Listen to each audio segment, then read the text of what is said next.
Bakit kailangan i-purge or i-release yung pressure? Double. Para kapag Boiler. may day ako, nag-release ako, maganda yung effect. Hindi.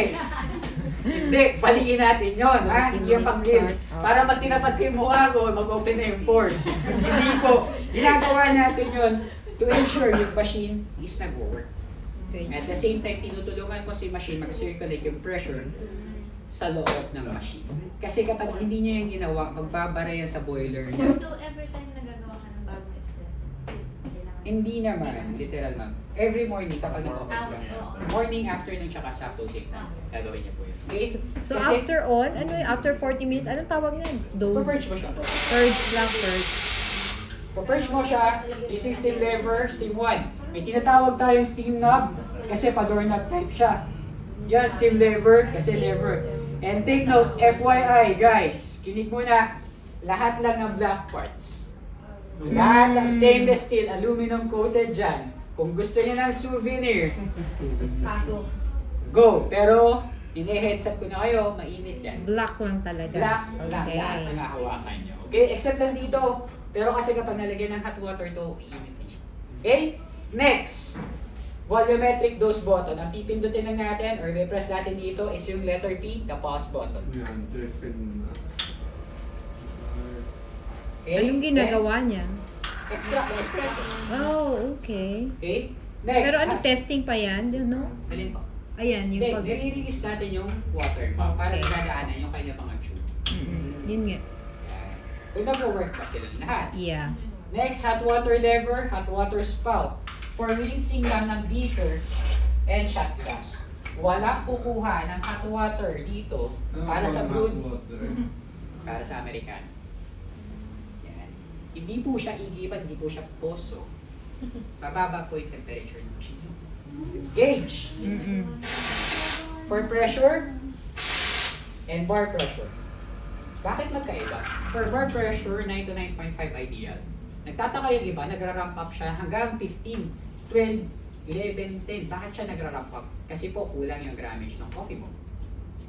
Hindi mo siya na-intact or na-compress na maayos. So that's why, ang tatanong ko sa inyo nun, bakit nagra-ramp up siya ng ganun kataas? Check nyo muna kung gaano karami yung drugs na ginagamit mo. Okay? Next, yung pressure naman po, 1.5 to 2. Kapag nagpalo na yung arm niya, so 1.5 to 2, pwede din siyang gamitin. Kaya yung 40 minutes na yun, importante yung minuto na yun. Kasi madami ka na magagawa. And take note of this guys ha, huwag kayo magsiset up sa alfresco agad. Alfresco. Huwag. Restaurant. Kasi, yes, sa restaurant. Kasi madami mag-uupuan yan sa labas. Dami na mga punta restaurant. Maraming Puno. Puno. Mapupuno tapos iiwan po yan ng mga May pila. customer. Yes, may pila. Pila ang mga restaurant. Yes. Iiwan yan ng mga customers mo. After call to Bakit? reserve.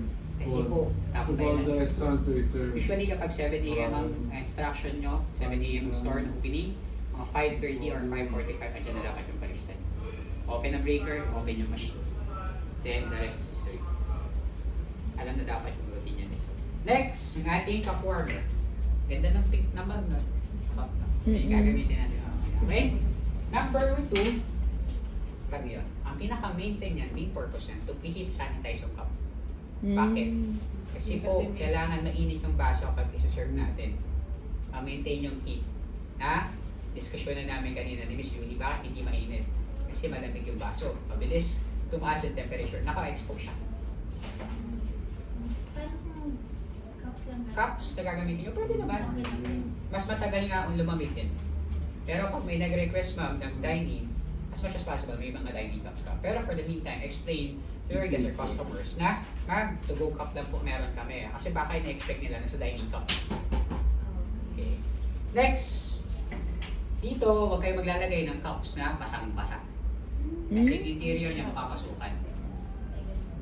May butas yan sa loob or din sa taas. Yan yung nagbibigay init. Nagsisteam. Nakita niyo mga mangkok yung dito ko. Naka-air dry siya. At kapag may dishwasher kayo, dapat may dry jet siya. When you say dry jet guys, yung dry jet, yan yung nagbibigay pagpapabilis sa pagtuyo ng inyong cutlery utensils. At the same time, sinasanitize yung inyong equipment. Yung mga plato, steer, baso, and so on and so forth. Okay? Next, catch tray. Dito tayo nagtatapon na bad shot ng espresso at yung pinagrisan natin ng water. Wala pong gatas ha. Walang gatas na itatapon para gawa niyo namin. Kasi kung walang grease trap yun ma'am, patay ka. Nagbabara yan. Tapos, kapag nagbara yan, worst case scenario, Miss Sheila, dadaan yan dito sa tiles mo. Kasi wala na siyang pupuntahan. At ang grease trap, everyday po siya nililinis guys. Hindi yan once a month. Kasi pag ginawa niyo yun, pagbukas yung grease trap, sarap. Oh, smells good, no? Tumatambay, namamahay. Everyday po yan nililinis. Kaya check nyo yung mga big names like Jollibee, McDo, may mother grease trap yan. Every third week of the month nililinis nila yan or depende sa linisan nila, sa routine nila. Kasi makakalaban nila city proper kapag sobrang baho yung singaw ng grease trap nila. Mother grease trap. May kanya-kanyang grease trap pa yan, pero yung pinaka-main yan, talagang halukay kung halukay. Pero ginagawa dapat doon kapag